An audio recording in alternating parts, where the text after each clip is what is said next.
So hi guys, welcome back to MS. तो आज हम डिस्कशन करेंगे कि लॉ ऑफ मास कंजर्वेशन। ये मैं थ्योरी लिख कर आ गया आज, क्योंकि थोड़ा टाइम सेविंग फैक्टर होगा। ठीक है, लॉ ऑफ मास कंजर्वेशन बहुत आसान होता है। ये 9th 10th 11th में पढ़ा जाता है। ओके, सो बोलता क्या है, ये गिवन बाय लाभोइसे। लाभोइसे नामक एक साइंटिस्ट ने इस लॉ ऑफ मास कंजर्वेशन को प्रपोज किए थे।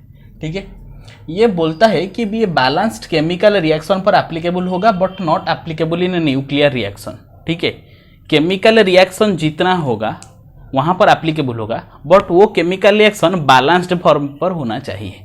सपोज कैसे हम जानेंगे कि देखो, पहला एग्जांपल मैं लेता हूं कि H2 plus Cl2 gives rise to 2HCl। ठीक है, यहाँ पर H2 कितना है, 2 ग्राम है। कैसे पहचानेंगे हम कि H का मास होता है 1 ग्राम, तो H2 अगर दे दिया मुझे तो 2 ग्राम हो जाएगा। वैसे Cl का होता है 35.5 ग्राम। मैंने आपको ये बता दिया सारा का सारा। एक तो बैलेंस केमिकल रिएक्शन आपको 2 पार्ट में कवर कर दिया है, और एटॉमिक नंबर, मास नंबर सब कुछ बता दिया है। इसीलिए ये चैप्टर अभी में पढ़ाया है। ठीक है, क्योंकि एक एक क्वेश्चन आ जाता है कि अगर आपको पूछ लेगा थ्योरी में कि mass can either be created nor be destroyed, which of the law following this, कि it indicates which law. 4 option आपको दे देगा, law of multiple proportion, law of constant proportion, law of reciprocal, law of mass conservation. तो आपको अगर पता होगा तो आप मास कंजर्वेशन पर टिक करोगे कि नहीं। तो देखो यहाँ पर 2 ग्राम, और क्लोरीन मुझे पता है क्लोरीन का एटॉमिक मास होता है 35.5 ग्राम। सो अगर Cl2 में लूँगा सो ये हो जाएगा 71 ग्राम की नहीं, तो यहाँ पर 71 ग्राम आ गया। तो मुझे पता है कि टोटल मास इन रिएक्टेंट, जितना मास रिएक्टेंट पर होगा उतना मास प्रोडक्ट पर होगा, ये बता दिया मुझे। फिर भी हम चेक कर लेते हैं HCl का कितना होगा, 1 प्लस 35.5 दैट इक्वल्स टू 36.5 ग्राम। ठीक है, 36.5 ग्राम। तो यहाँ पर 2 मोल है, सो 2 इंटू 36.5 हो जाएगा। तो यहाँ पर आप लिखो 2 इंटू 36.5 ग्राम। ये दोनों मिलकर कितना हो गया रिएक्टेंट पर, 73 ग्राम हो गया कि नहीं। तो यहाँ पर भी देखो, ये भी 73 ग्राम हो गया। सो जितना मास रिएक्टेंट पर है उतना मास प्रोडक्ट पर हो गया। Total mass in reactant equals to total mass of reactant equals to total mass of a product. ठीक है, अच्छा, लॉ क्या बोलता है कि mass can neither be created nor be destroyed but it can only transfer from one form to another. मतलब mass को हम क्रिएट नहीं कर सकते हैं, मास को हम डिस्ट्रॉय नहीं कर सकते हैं।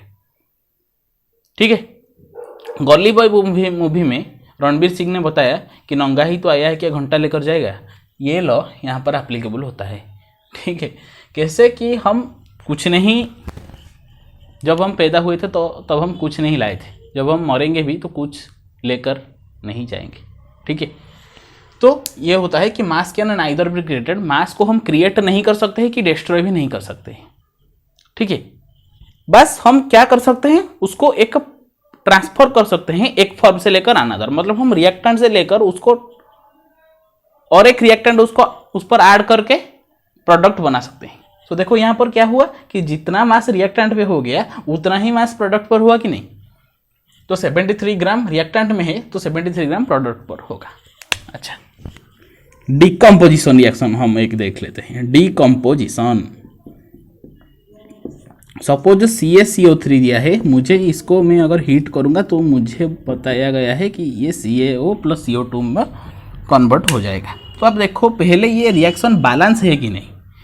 एक Ca है, एक Ca है, 3 ऑक्सीजन है, 3 ऑक्सीजन है, एक कार्बन है, एक कार्बन है। ठीक है, तो ये बैलेंस्ड है। नाउ CaCO3 का एटॉमिक मतलब मॉलिक्यूलर मास होता है कि 100 ग्राम। एक मोल CaCO3 का मॉलिक्यूलर मास होता है 100 ग्राम, और एक मोल CaO का आप यहाँ पर एडिशन कर लो 40 प्लस 16 दैट इक्वल्स टू 56 ग्राम। ये 56 ग्राम, इसको भी आप निकल कर देख सकते हो। देखो Ca का 40, कार्बन का 12, ऑक्सीजन 16, 3 इंटू 16 मतलब 48। तो आप अगर ऐड करोगे तो ये 100 आ जाएगा। ठीक है, तो यहाँ पर CO2 कितना होगा, देखो यहाँ पर 12 प्लस 2 इंटू 16 मतलब 32 दैट इक्वल्स टू 44 ग्राम। तो अब देखो LHS में ये 100 ग्राम है, RHS में ये 56 प्लस 44 कितना 100 ग्राम हो गया। तो जितना मास रिएक्टेंट पे रह गया उतना ही मास प्रोडक्ट पर रहा। और ये सिर्फ और सिर्फ पॉसिबल हुआ कैसे कि ये केमिकल रिएक्शन है और सबसे इंपॉर्टेंट बात, ये बैलेंस्ड केमिकल रिएक्शन है। अगर बैलेंस नहीं होगा तो मैं नहीं लिख सकता। ठीक है, बैलेंस मुझे करना आना चाहिए, जो मैंने आपको बता दिया, और बैलेंस करोगे तो ये लॉ एप्लीकेबल हो जाएगा। ठीक है, और एक एग्जांपल लेते हैं कि हाबर्स प्रोसेस का।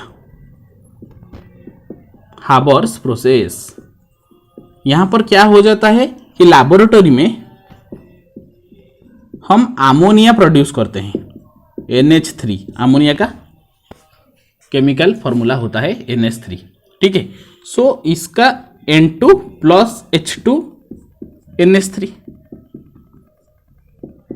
ठीक है, मैंने इसको पूरा प्रोसेस आपको दिखाता हूं। N2 प्लस H2 NH3 मतलब अमोनिया बनाने के लिए मुझे नाइट्रोजन और हाइड्रोजन चाहिए, जो मैंने यहां पर ले लिया है।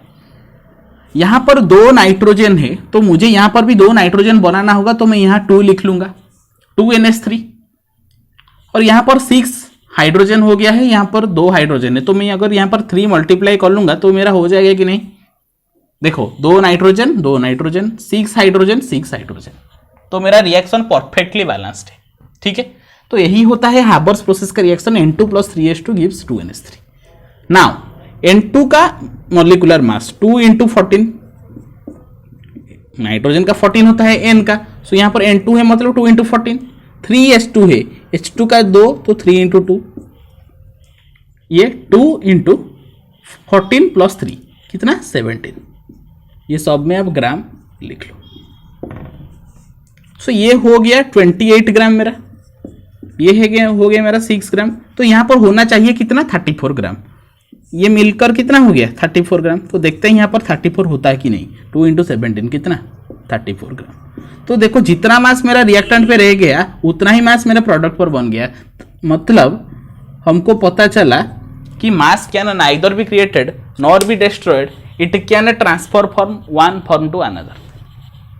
ठीक है, यही सब इस लॉ में हम 9th 10th क्लास में पढ़ते हैं, और ये बहुत आसान है, सुनने में तो आसान है बट बैलेंस्ड होना चाहिए। 2 वर्ड यहाँ पर इंपॉर्टेंट है, एक तो केमिकल रिएक्शन होना चाहिए और एक बैलेंस्ड केमिकल रिएक्शन होना चाहिए, मतलब ये रिएक्शन बैलेंस्ड होना चाहिए।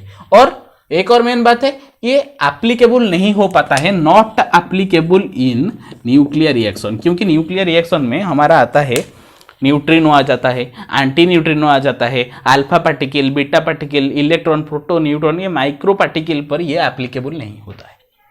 ठीक है, सो यही मेरा लॉ ऑफ मास कंजर्वेशन है। लॉ ऑफ केमिकल कंजर्वेशन का 5 टॉपिक्स है, वहाँ पर एक टॉपिक ये है कि लॉ ऑफ मास कंजर्वेशन।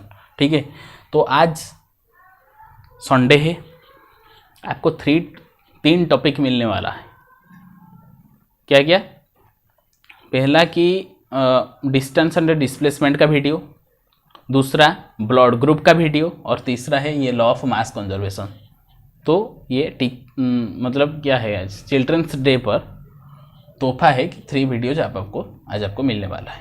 कल हम डिफरेंशिएशन एंड इंटीग्रेशन ये दोनों चैप्टर को ख़त्म करेंगे। ठीक है, सो अच्छे से पढ़ाई करो और देखो ये क्या कहता है, खुद एग्जाम्पल बनाकर उसको बैलेंस कर देखो क्या हो जाएगा। ठीक है, अच्छा एक क्वेश्चन भी मैं करवा देता हूँ कि सपोज दिया हुआ है कि x gives rise to y plus Z, x का दिया है कि 120 ग्राम, y का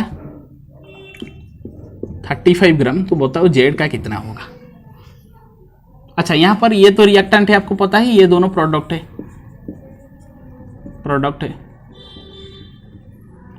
और मुझे पता है कि जितना mass total mass of reactant equals to total mass of a product, और ये दिया हुआ है कि ये एक बैलेंस्ड केमिकल रिएक्शन है।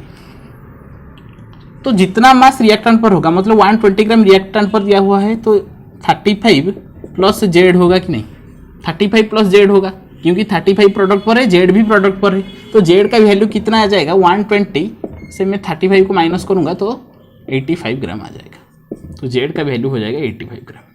ये भी ऐसा एक सवाल आ जाता है। ठीक है, तो मैंने आज आपको बता दिया लॉ ऑफ मास कंजर्वेशन अगले वीडियो में, और उसके बाद 4 वीडियोज और आएगा एक कर ताकि हमारा मूल कॉन्सेप्ट खत्म हो जाएगा। ठीक है, मिलते हैं अगली वीडियो में।